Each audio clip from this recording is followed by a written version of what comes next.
പേര് നൌഷാദ്, BLO ആണ്. 117 work ചെയ്യുന്നത്. ഞങ്ങളെല്ലാവരും BLOമാരാണ്. ഇന്ന് നമ്മുടെ പട്ടികയുടെ പുതുക്കൽ ആരംഭിക്കുകയാണ്. നമ്മൾ വീട്ടിലേക്ക് ഇറങ്ങാൻ നിൽക്കുകയാണ്.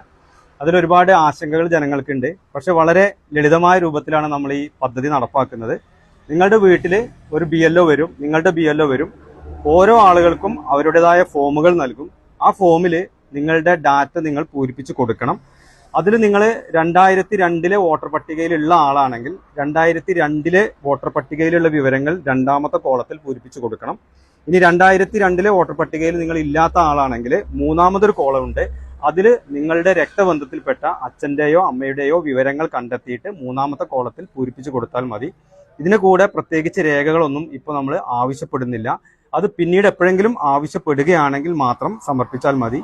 പിന്നെ നിങ്ങളുടെ ഫോട്ടോ ഫോമിൽ ഉണ്ടായിരിക്കും. അത് പഴയതാണെങ്കിൽ നിങ്ങൾക്ക് ആവശ്യമുണ്ടെങ്കിൽ പുതിയ ഫോട്ടോ നമുക്ക് അടുത്ത കോളത്തിൽ ഒട്ടിച്ചു കൊടുത്താൽ അതിൽ ഉണ്ടായിരിക്കും.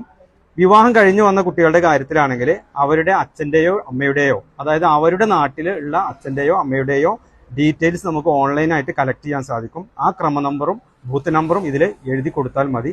വീട്ടിലുള്ള ഏതെങ്കിലും ഒരു ബന്ധു ഒപ്പിട്ടുകൊണ്ട് എല്ലാ ഫോമുകളും BLOമാർക്ക് ഏതാനും ദിവസങ്ങൾക്കകം നിങ്ങൾ തിരിച്ചു കൊടുത്താൽ മാത്രം മതിയാകും.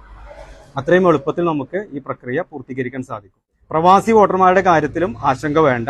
വീട്ടിലുള്ള ഏതെങ്കിലും ഒരു ബന്ധു ആ പ്രവാസിയുടെ ഈ ഫോം പൂരിപ്പിച്ച് നൽകി ആ ബന്ധുവിന്റെ ഒപ്പിട്ട് BLOയെ ഏൽപ്പിച്ചാൽ മതി. ആരെ ഒഴിവാക്കുകയോ അല്ലെങ്കിൽ ആരെങ്കിലും അനധികൃതമായിട്ട് ചേർക്കുകയോ ചെയ്യുകയല്ല ഇതിനകത്ത് ചെയ്യുന്നത്. വോട്ടർ പട്ടികകളുടെ ഇരട്ടിപ്പുകൾ അവസാനിപ്പിക്കുക എന്നത് മാത്രമാണ് ഇലക്ഷൻ കമ്മീഷൻ ഇതുകൊണ്ട് ഉദ്ദേശിക്കുന്നത്. അതുകൊണ്ട് തന്നെ നമ്മളുടെ വോട്ടർ പട്ടികകൾ നമുക്ക് വിലയിരുത്താം. പ്രസിദ്ധീകരിക്കുന്നതിന് ശേഷം നമുക്ക് അതിൻ്റെ കരട് വോട്ടർ പട്ടികയിലെ ഡീറ്റെയിൽസ് എല്ലാം നമുക്ക് കളക്ട് ചെയ്യാൻ നോക്കാൻ പറ്റും.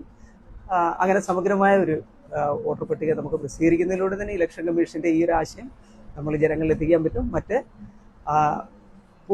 പൊതുവിൽ വരുന്ന ആക്ഷേപങ്ങൾ അല്ലെങ്കിൽ ആളുകൾ ഉന്നയിക്കുന്ന ആശങ്കകളെല്ലാം അടിസ്ഥാനരഹിതമാണ്. വളരെ ഭംഗിയായി തന്നെ നിങ്ങൾക്ക് തരുന്ന കാര്യങ്ങൾ നിങ്ങൾ ചെയ്ത് ഫോമുകൾ ഫില്ല് ചെയ്ത് BLOമാരെ ഏൽപ്പിക്കുക. ബാക്കി വരുന്ന കാര്യങ്ങളെല്ലാം നിങ്ങൾ ഇലക്ഷൻ കമ്മീഷനെ വിശ്വസിക്കുക. ഇലക്ഷൻ കമ്മീഷനിൽ പ്രസിദ്ധീകരിക്കുന്ന കാര്യങ്ങളനുസരിച്ച് തന്നെ നമ്മളെല്ലാവരെയും, ജീവിച്ചിരിക്കുന്നവരും ഈ നാട്ടിലുള്ളവരുമായ എല്ലാ വോട്ടർമാരെയും നമുക്ക് ഈ ഒരു വോട്ടർ പട്ടികയിൽ ഉൾപ്പെടുത്തുവാനും വരുന്ന ഇലക്ഷനുകളിൽ അവരെയൊക്കെ സമ്മതിദാന അവകാശം ലഭിക്കുവാനുമുള്ള ഒരു സാഹചര്യം ഉണ്ടാകും എന്ന്